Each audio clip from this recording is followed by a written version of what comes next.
Assalamualaikum warahmatullahi wabarakatuh. Bismillahirrahmanirrahim. Alhamdulillahi rabbil alamin. Segala puji bagi Allah, Tuhan semesta alam, yang menciptakan segala sesuatu dengan keagungan dan kesempurnaan. Dialah yang mengatur malam dan siang, yang menggilirkan cahaya dan kegelapan sebagai tanda-tanda bagi orang-orang yang berakal. Allah lah yang menurunkan Al-Quran sebagai petunjuk dan rahmat bagi semesta alam, kitab yang penuh hikmah dan pelajaran. Tidak ada yang menyerupainya, tidak ada yang mampu menandingi keagungannya.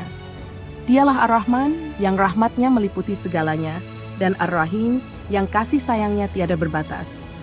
Shalawat dan salam semoga senantiasa tercurah kepada Rasulullah Muhammad SAW, makhluk paling mulia yang pernah menapaki bumi ini. Dialah penghulu para nabi, cahaya bagi umat manusia, dan rahmat yang diutus untuk seluruh alam. Dengan akhlaknya yang sempurna, beliau menunjukkan jalan kebenaran, membimbing umat dari kegelapan menuju cahaya iman. Betapa besar cinta beliau kepada umatnya, hingga dalam sujud terakhirnya, yang terucap hanyalah doa keselamatan untuk umatnya. Sahabat dunia history, yang dirahmati Allah Subhanahu wa Ta'ala, dalam setiap peristiwa sejarah, tersimpan hikmah yang begitu mendalam. Kisah-kisah dari masa lalu bukan sekadar rangkaian cerita, melainkan pelajaran yang abadi untuk hati dan pikiran kita. Dalam Al-Quran, Allah mengabadi peristiwa-peristiwa besar sebagai tanda kebesarannya, peringatan bagi umat manusia, dan petunjuk untuk meneguhkan keimanan. Kisah dalam surat Al-Fil adalah salah satunya.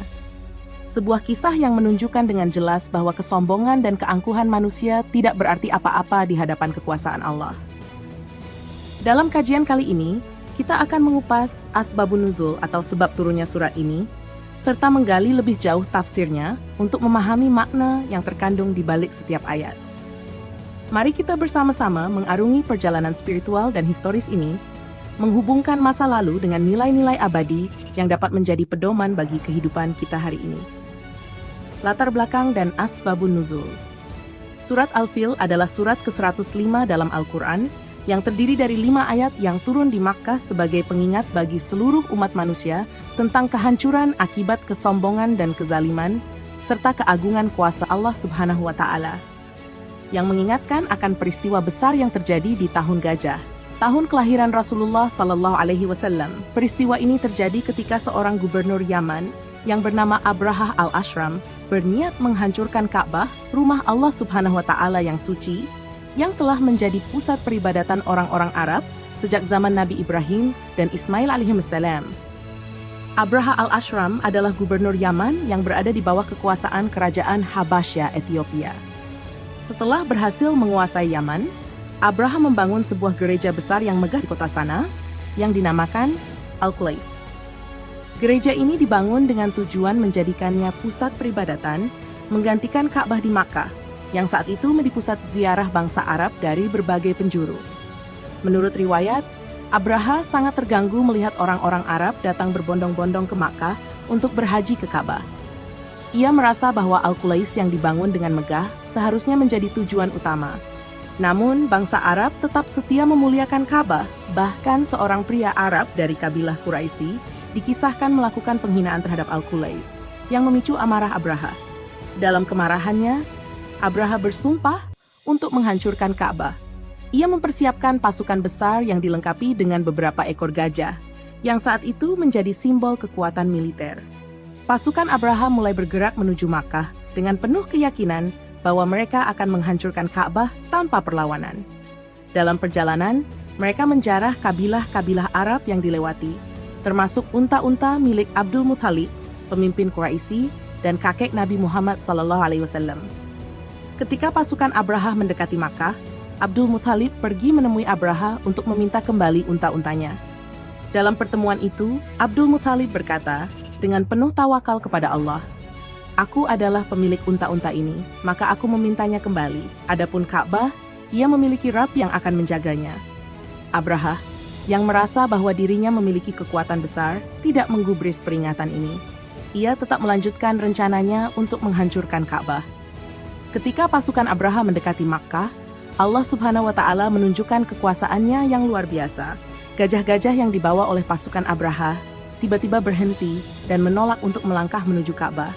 Ketika dipaksa untuk maju, Mereka malah berbalik arah atau berlutut, seolah memahami bahwa mereka tidak akan melawan kehendak Allah Subhanahu wa Ta'ala. Pada saat itu, Allah menunjukkan kekuasaannya yang mutlak. Burung-burung kecil bernama ababil dikirim oleh Allah, membawa batu-batu panas dari tanah liat. Batu-batu tersebut menghujani pasukan Abraha, menghancurkan mereka dengan cara yang luar biasa hingga tidak ada yang tersisa. Peristiwa ini diabadikan dalam surat Al-Fil. Alam tara kaifa fa'ala rabbuka bi ashabil fil? Alam yaj'al kaidahum fi tadlil? Wa arsala 'alaihim tayran ababil tarmihim bihijaratin min sijil faja'alahum ka'asfin ma'kul. Apakah kamu tidak memperhatikan bagaimana Tuhanmu telah bertindak terhadap tentara bergajah? Bukankah Dia telah menjadikan tipu daya mereka itu sia-sia? Dan Dia mengirimkan kepada mereka burung yang berbondong-bondong, yang melempari mereka dengan batu dari tanah liat yang dibakar. Lalu Dia menjadikan mereka seperti daun-daun yang dimakan ulat. Quran Surat Al-Fil.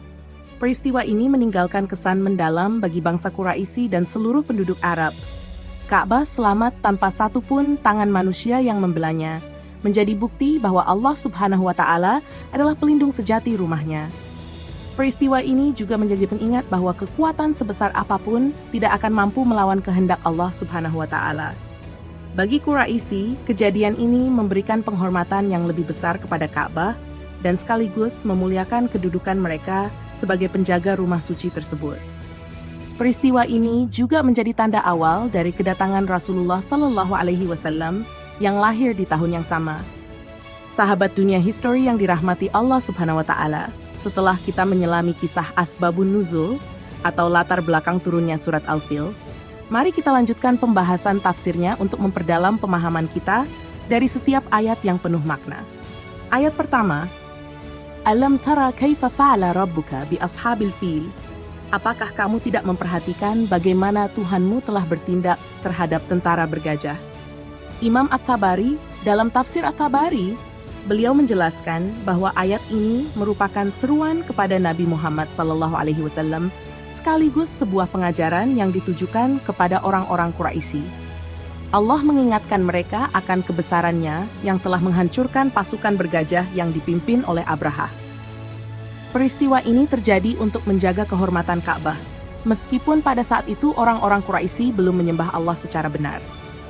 At-Tabari mengutip berbagai riwayat, termasuk dari Ibnu Abbas, yang menjelaskan bahwa Allah mengatur kehancuran pasukan Abraha, agar orang-orang Quraisy menyadari bahwa hanya Allah yang mampu menjaga Ka'bah dari ancaman besar.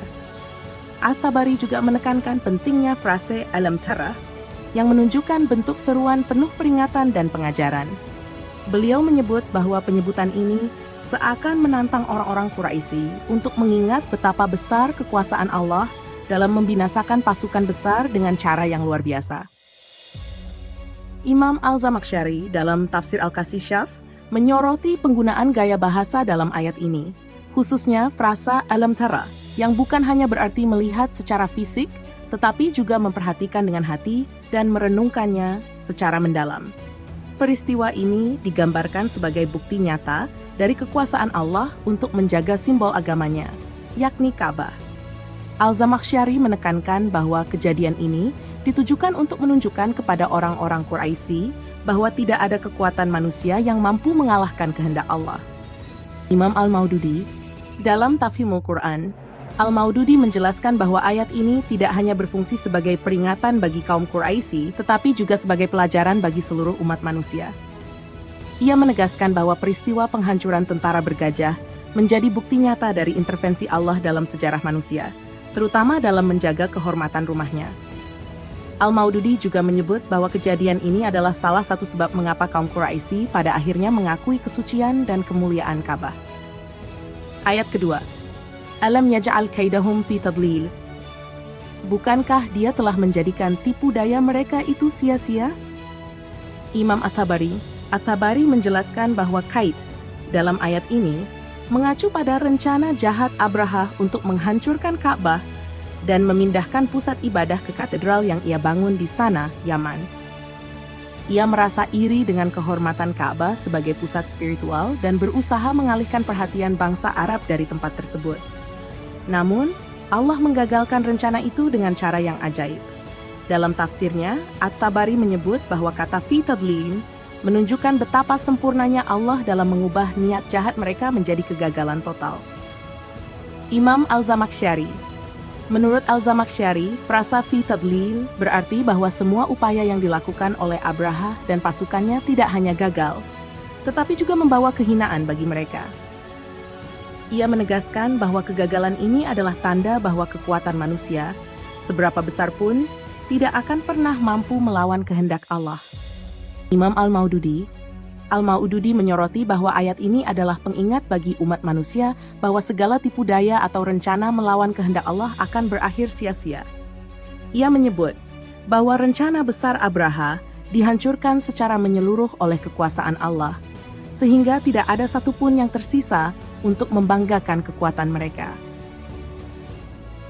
Ayat ketiga, wa arsala alaihim tayran ababil, dan dia mengirimkan kepada mereka burung-burung yang berbondong-bondong. Imam At-Tabari menyebutkan bahwa burung-burung ini datang dari berbagai arah, terbang secara berkelompok. Dalam riwayat dari Ibnu Abbas, disebutkan bahwa burung-burung ini adalah burung kecil seperti burung pipit yang membawa batu-batu kecil dari neraka. Batu-batu ini diarahkan dengan tepat kepada pasukan Abraha, menghancurkan mereka secara total. At-Tabari menekankan bahwa pengiriman burung ini adalah salah satu bukti nyata dari kekuasaan Allah dalam menggunakan makhluk kecil untuk mengalahkan pasukan besar.